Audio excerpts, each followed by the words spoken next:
Bismillahirrahmanirrahim. Assalamualaikum warahmatullahi wabarakatuh. Halo teman-teman semua, apa kabarnya hari ini? Semoga hari ini sehat selalu ya. Hari ini kita sudah masuki tematik 2D, yaitu tentang hidup bersih dan sehat. Sebelum belajar, lebih baik kita baca doa terlebih dahulu ya. Bismillahirrahmanirrahim. Raditu billahi rabba wa bil islami dina wa bi muhammadin nabiyya wa rasula. Rabbi zidni ilman warzuqni fahman. Rabbi shrahli sadri wa yassirli amri wahlul uqdatam min lisani yafqahu qawli. Amin.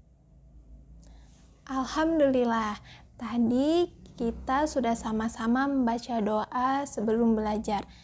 Tujuan pembelajaran kali ini adalah teman-teman dapat mengenal kosakata dan konsep tentang lingkungan sehat dan lingkungan tidak sehat. Serta nanti kita juga akan membahas bagaimana cara menjaga kesehatan lingkungan.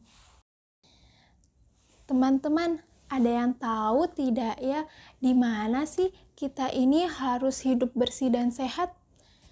Hidup bersih dan sehat itu dapat kita lakukan di rumah, di tempat bermain, di sekolah, dan di tempat umum. Hidup bersih dan sehat adalah salah satu yang disukai oleh Allah Subhanahu wa Ta'ala. Hidup bersih dan sehat adalah cerminan dari kesucian. Nabi Muhammad SAW bersabda, kesucian itu sebagian dari iman. Nah, jadi teman-teman, siapa yang mau disukai sama Allah? Nah, kalau teman-teman mau disukai sama Allah, berarti teman-teman harus menjaga kebersihan. Kebersihan yang dapat kita lakukan yaitu kebersihan pakaian, kebersihan badan, dan kebersihan tempat tinggal, serta kebersihan lingkungan yang berada di sekitar kita. Menjaga kebersihan di rumah adalah tanggung jawab anggota keluarga, baik itu ayah, bunda, kakak, dan adik. Jadi tugas yang ada di rumah dapat diselesaikan dengan cara bersama-sama. Kalau kita berada di lingkungan sekolah, berarti yang wajib menjaga kebersihan lingkungan di sekitar sekolah adalah warga sekolah. Warga sekolah itu adalah satpam, guru, siswa, dan lain-lain.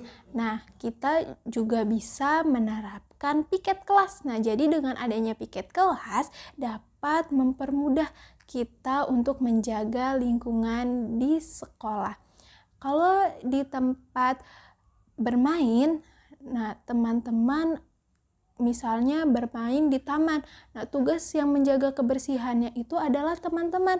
Jadi yang sedang bermain di taman tersebut, dengan cara tidak membuang sampah sembarangan. Kalau misalnya teman-teman berada di tempat umum itu menjadi milik bersama. Jadi semuanya siapa saja boleh mempergunakannya.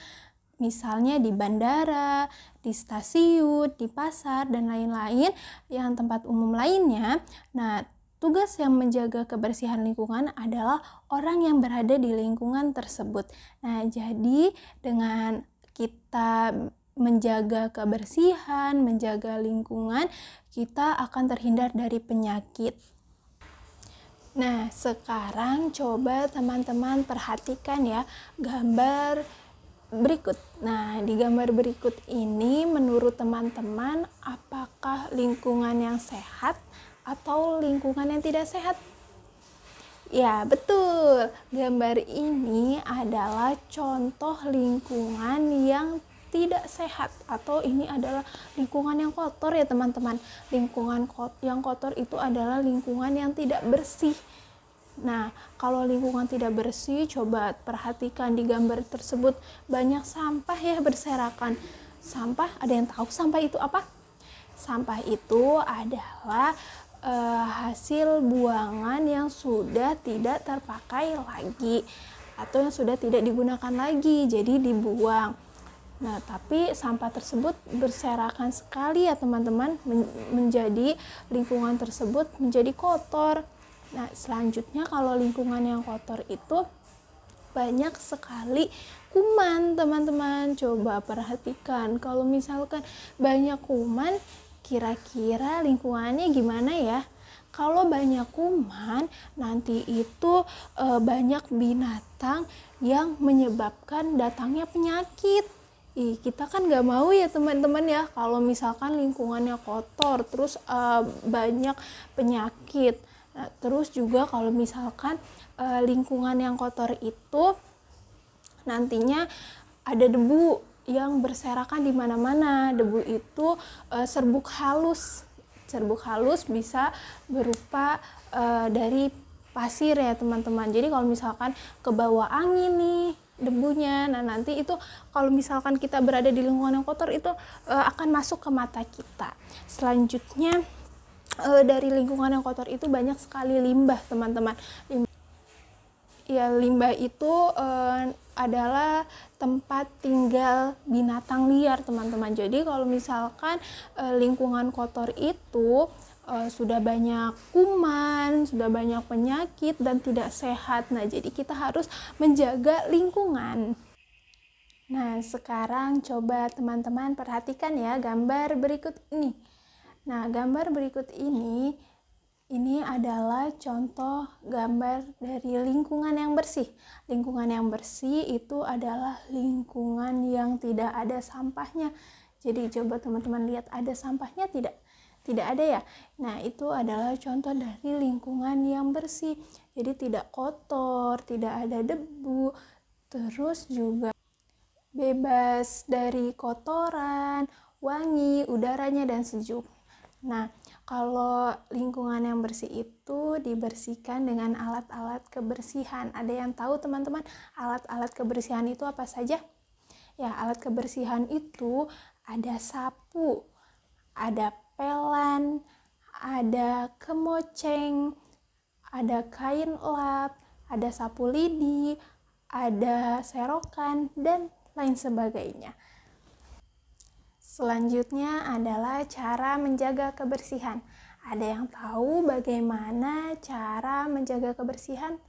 Cara menjaga kebersihan yaitu yang pertama dengan menjaga kebersihan di rumah.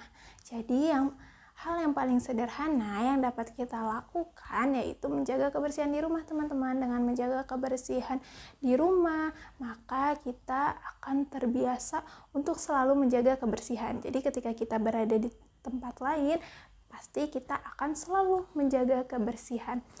Terus selanjutnya yaitu yang kedua, mendaur ulang. Jadi teman-teman, ketika teman-teman habis menggunakan botol plastik atau kaleng, itu teman-teman dapat mendaur ulang, yaitu dapat digunakan sebagai tempat tanaman. Terus yang ketiga adalah tidak membuang sampah sembarangan. Jadi pastikan teman-teman selalu membuang sampah pada tempatnya. Ketika teman-teman berada di luar dan tidak menemukan tempat sampah, teman-teman bisa menyimpan sampahnya di saku dulu ya teman-teman. Terus yang keempat adalah gotong royong. Nah, ketika kita melakukan kerja bakti atau gotong royong untuk menjaga kebersihan, itu akan terasa sangat ringan sekali teman-teman. Dan yang terakhir adalah melakukan reboisasi atau penanaman kembali. Ketika kita melakukan penanaman kembali, menanam pohon, nah nanti dari pohon tersebut akan menghasilkan oksigen yang dapat kita hirup sehingga kita bisa hidup bersih dan sehat. Alhamdulillahirrabbilalamin. Tadi kita sudah sama-sama belajar tentang cara membedakan bagaimana lingkungan yang bersih atau lingkungan yang sehat dan lingkungan yang tidak sehat. Dan juga tadi teman-teman sudah menyebutkan alat-alat kebersihan yang dapat kita lakukan. Terus juga kita sudah menyebutkan bagaimana ya cara untuk menjaga kebersihan lingkungan. Nah, semoga teman-teman bisa menjaga kebersihan lingkungan dimanapun kita berada ya. Oke, itu saja pelajaran hari ini. Tetap semangat belajar di rumahnya. Terima kasih sudah menyimak pembelajaran hari ini. Wassalamualaikum warahmatullahi wabarakatuh.